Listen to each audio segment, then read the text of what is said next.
The new Supermodel is a slight evolution on last year's Supermodel. The goal when we made that kite was really to have a kite that you could decide how you ride and what you do with it, rather than the kite telling you what to do. It's not just a bigger or wave riding or folding kite. It's a kite that reacts as good as possible to bar input. The way it turns is very important for that kite. It's got a very good way of swinging out of the turns, and what this does, for example, is it helps you to jump higher when you're on the twin tip, because as you're sending the kite, you get the constant pull, so you jump higher. Helps you ride a wave, because when you're sending the kite, as you do a bottom turn, you keep that constant pull through the turn, so you're very stable through your turn. And then when you're foiling, same thing. The kite, the way it turns, constant pull, helps you just ride better your foil, and everything is adding on this kite to more than being designed to do a specific way of kiting, which none of us do. I think all of us, or let's say most of us, we go out and we're trying to jump as high as we can no matter what. If we're on a strapless board or on a twin tip, we're trying to go as fast as we can when we're riding straight, and if we're foiling, we need a kite that drifts. So everything, all those things, one good kite needs it, and the Supermodel is good at all those things. The goal is to have the kite be, like Kevin would say, an extension of your body. You don't have to think of what you want the kite to do, but as you steer, the kite does what you want. And so to achieve that, there's a lot of parameters in the kite. I'd say one of the key one is obviously the aspect ratio. That's what you see the most. The aspect ratio is quite average aspect ratio, not too high, not too low. And I believe this is the right aspect ratio to get the right performance. The profile is a profile we worked on carefully, that it's got very good performance. It jumps really well, it glides really well, but at the same time it's very forgiving, so the kite doesn't backstall, doesn't fall out of the sky. And that's very important, because no matter how good of a kiter you are, you need a kite that stays in the air. And whatever mistakes you do with your bar steering, you need the kite that stays there. So that's important. And then the overall shape of the kite, obviously 3 struts in my eyes is a very good solution, because it keeps the kite light and with enough structure that you can take it in a lot of wind, very overpowered. But the fact that there's 3 struts lets it turn really well.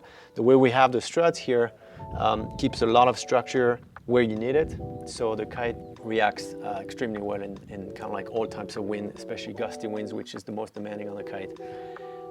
And then finally, what's very important on the kite is the bridle balancing. So the bridles this year, we reworked them to be more consistent from one size to another. We went through the whole line and looked at which size we specifically liked the best, and we try to apply this rule to each one of the size. So you have a line that's even more cohesive compared to last year, like when you go from the 4 meter, the new 4 meter, all the way to the 14. So no matter what size you're riding, you're gonna feel at home right away.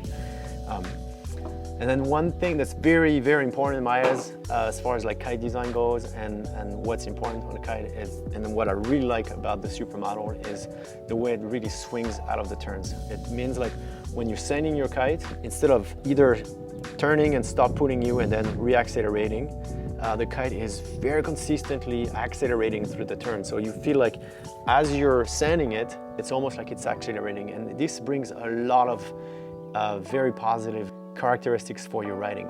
That means you can ride a smaller kite because you can generate more speed. As you're turning, the kite's accelerating, so you can be on a 8 meter when your friend's on a 9 or a 10, just because you're moving it and the kite keeps accelerating, so there's more apparent wind into the kite, so there's more power without being grunty. What it does also is, as you send the kite to jump, because it keeps accelerating, you get a better pull, you get a better yank out of the water. So you're gonna jump higher on the beginning of your jump. And as if you're jumping as you're in the air and you're steering your kite back and forth, you kind of keep going up because the kite is accelerating again through that turn. So you get jumps that are actually bigger. When you're riding, wave riding, when you do a bottom turn, you send your kite. The fact that the kite has a very constant pull and is accelerating through the turn really helps you also ride your wave and be focused on the wave rather than the kite, because you know the kind of pull you're getting and it's very consistent. So helps for wave riding, helps for jumping. The other thing that we have on that kite is the shape of the wingtip. The wingtip kind of like has that kink at the second segment to the last here. And what it does is disconnect the wingtip from the main leading edge to start the turn. So when you engage, you steer with your backline, it starts to twist very quickly from the wingtip. And then, of course, after you started the turn, the whole kite twisted and makes that nice turn. So that's really a key reason onto why we have that way of turning. After kind of working on the super wing and developing the wings, I found that we can, by playing with the position of the closing seam on the kite, you can change the stiffness of the leading edge. So we ended up moving it just a little bit in the center, moving it further towards the rider, and that added more structure.